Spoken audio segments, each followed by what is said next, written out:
Competitive એક્ઝામને લગતા video આવ્યા તમે અનએકેડમી એપમાં પણ જોઈ શકો છો. અનએકેડમી એપમાં વિડીયો જોવા માટે આપ સૌ પ્રથમ પ્લે સ્ટોરમાંથી અનએકેડમી એપ ડાઉનલોડ કરો અને ત્યાં શિવમ વામજા સર્ચ કરો. આ તમામની લિંક મેં ડિસ્ક્રિપ્શનમાં પણ આપેલી છે. ધન્યવાદ.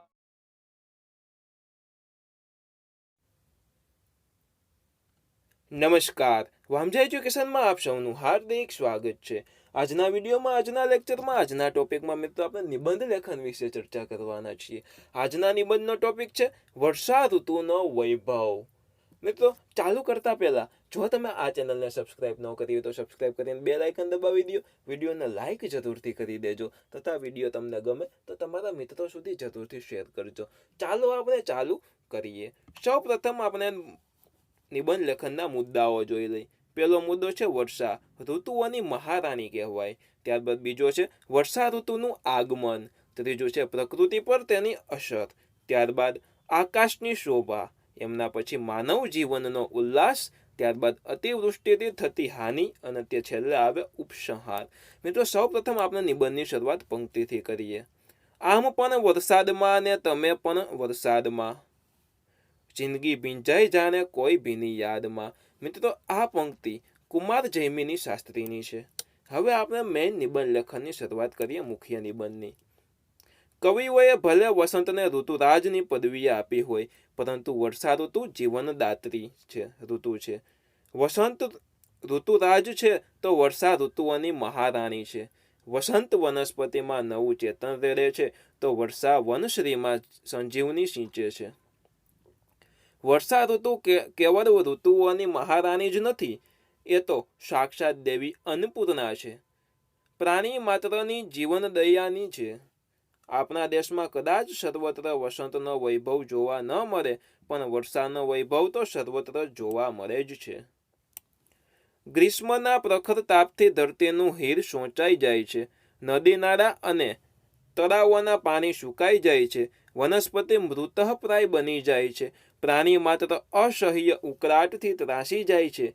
ખેડૂતો વ્યાકુળ ચિંતે વરસાદની રાહ જોતા હોય છે. ગ્રીષ્મની આવી આકરી અગ્નિ પરીક્ષામાંથી પ્રકૃતિ તેમજ જીવન સૃષ્ટિને ઉગારવા માટે જ એકાએક પવનના સુસવાટા, વીજળીના ચમકારા અને વાદળોના ગળગળાટ સાથે વર્ષાનું ભવ્ય આગમન થાય છે.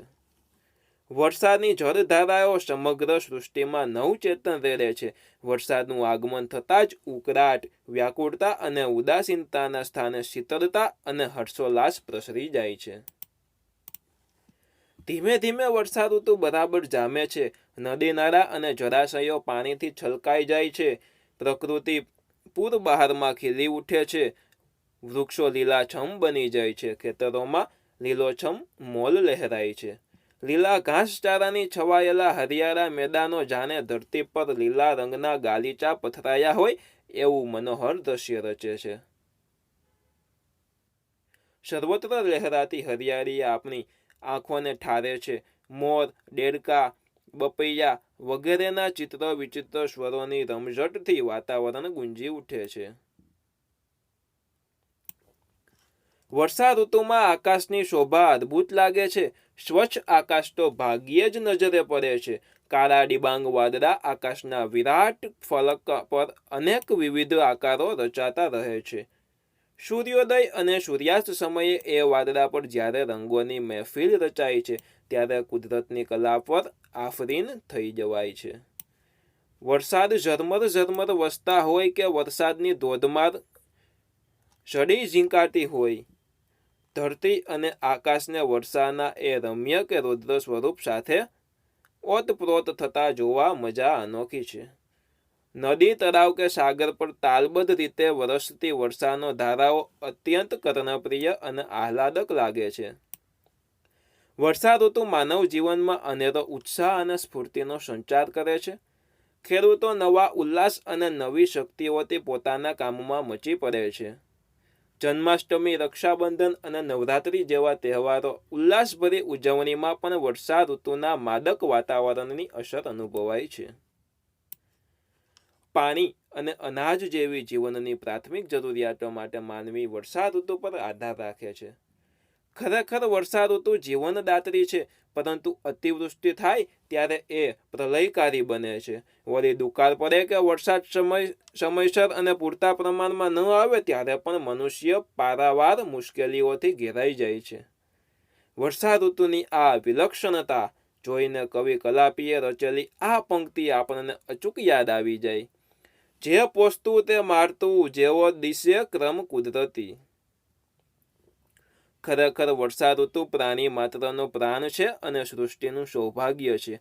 એની કૃપા માનવજાત માટે વરદાન બની જાય છે.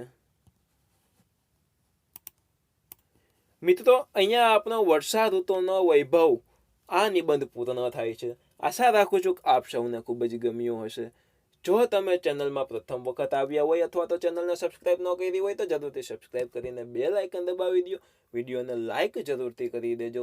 કાંઈ પણ પ્રશ્ન હોય અથવા તો નિબંધના ટોપિક તમારા મનમાં કાંઈ હોય તો તમે કોમેન્ટ બોક્સમાં મને જરૂરથી ટોપિક જણાવી દો. ફરી મળશું એક નવા વિડીયો સાથે. ફરી પધારજો. બાય. જય હિન્દ. વંદે માતરમ. આવજો. ધન્યવાદ.